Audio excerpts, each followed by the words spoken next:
Hello, welcome back.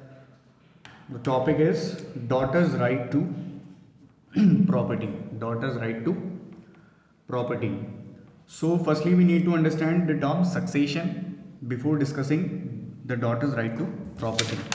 Right? There is a term succession. Right? What is called succession? We'll discuss this first. Look over here. The term succession simply means transfer of rights and liabilities from one generation to the next one, right? In general, we can also say that succession means transfer of bundle of rights and liabilities from one party to another. It is also succession, but in this topic we will discuss this in case of a generational transfer, right? A family generational transfer, right? But as a general one, we can also have an example of, for example, the company Lenovo, right? Lenovo purchased the Motorola, right? Lenovo purchased the Motorola, right? So at the time of after the purchasing, or after acquiring the ownership of the Motorola, all the rights and liabilities of which the Motorola of which now shifted to the Lenovo, right? So it's a general case of succession which takes place in the commercial world or in the business deals. But succession, in our today's topic, the succession we are discussing in regards of generation, right? So succession means simply transfer of rights and liabilities from one generation to the next one, right? one generation to the next one, एक generation से कैसे transfer होता है ये देखना है, right? So that is called succession. Why I am saying bundle of rights and liabilities, and why I am including liabilities over here? Because power comes with the responsibility. This is the principle. So if rights, which means power, is coming to you, which means responsibilities, means liabilities will also comes to you. Now one generation to other, right?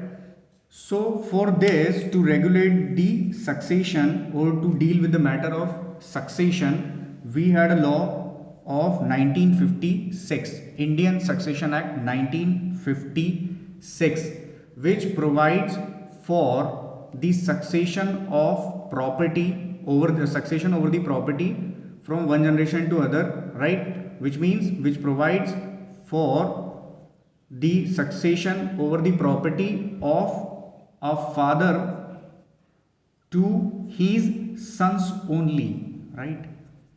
It was for sons only, है ना, as per the act of 1956.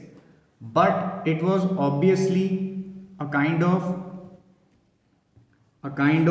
discriminatory provision with the girls or with the daughter, right? What if someone has no son alive or no son?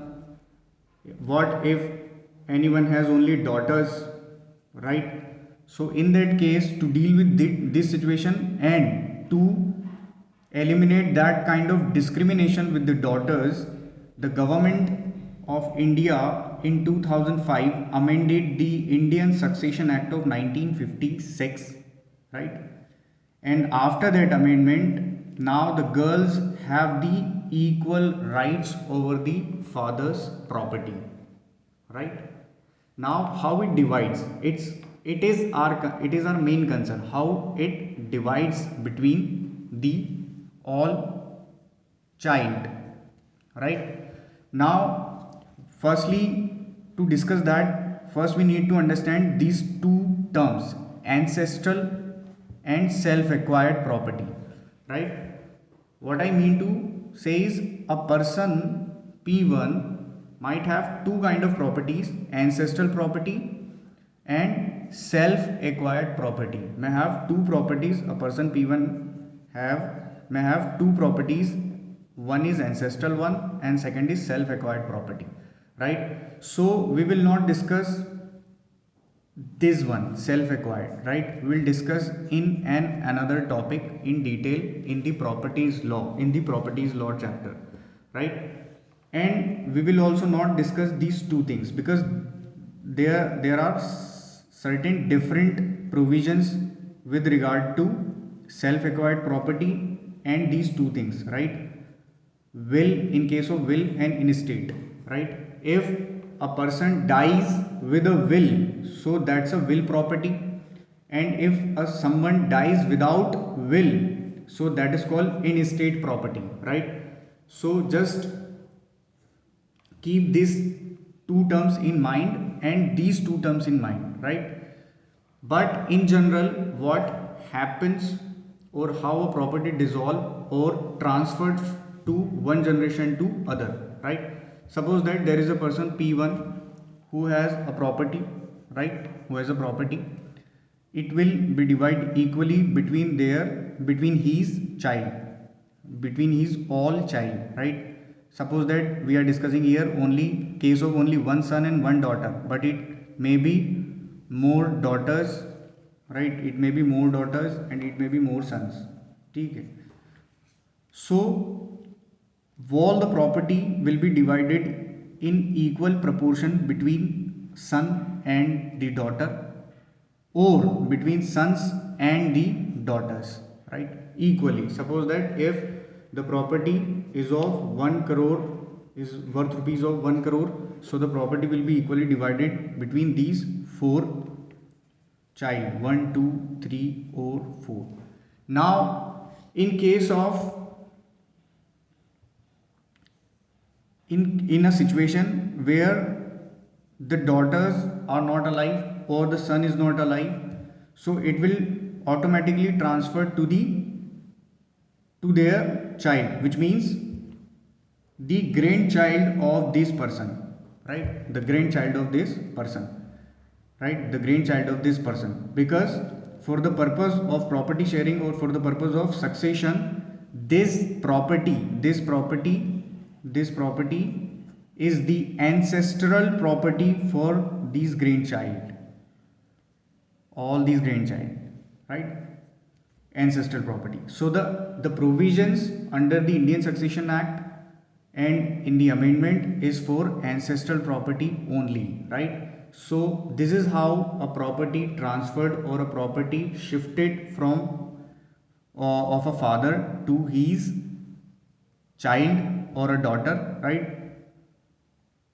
To all the child means all the sons and in all the daughters, but it was not the same before the amendment of 2005 because this property only shifted to sons. The daughter had no claim and the daughter had no rights over these property, right? But now after the amendment of 2005, it divides equally in equal proportion between daughter and the son, right? Now one more thing I would like to discuss, which is liabilities. Suppose that if this property is mortgaged, right? Means there is a loan on this property, right, of 10 lakh rupees. So to right, to gain this property, all these child will have to clear this loan also, right? So the liabilities associated with this property will also be equally distributed between these all child, right?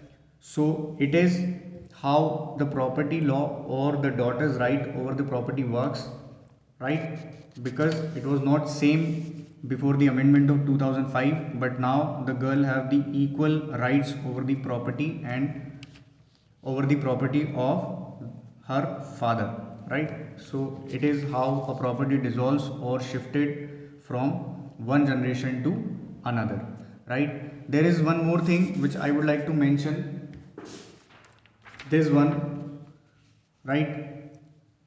No court shall recognize any right to proceed against the son, grandson or any debt due from his father or grandfather. We are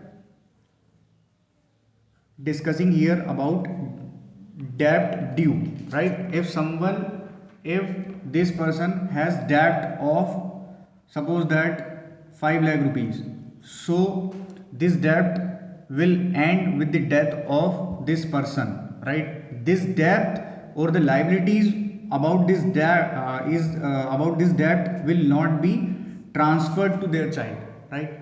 It's a different case of mortgage property, right? Do not relate this or understand this equal, right? It is not the same, right? This is a different case. It's a case of debt and it's a case of mortgage property. It's a different thing and it's a different thing. We will discuss this difference in our classroom session, but just for a common understanding, you just it should be clear to you that the daughters have now the equal rights over the property of her father, right? So I hope that it is now clear to you. We will discuss 1 2 3 and this example later on in our classroom session, right? Because there are a lot of things to discuss and it is difficult to discuss here, right? So I hope now you are aware about it, right? We'll meet in the next topic. Thank you very much.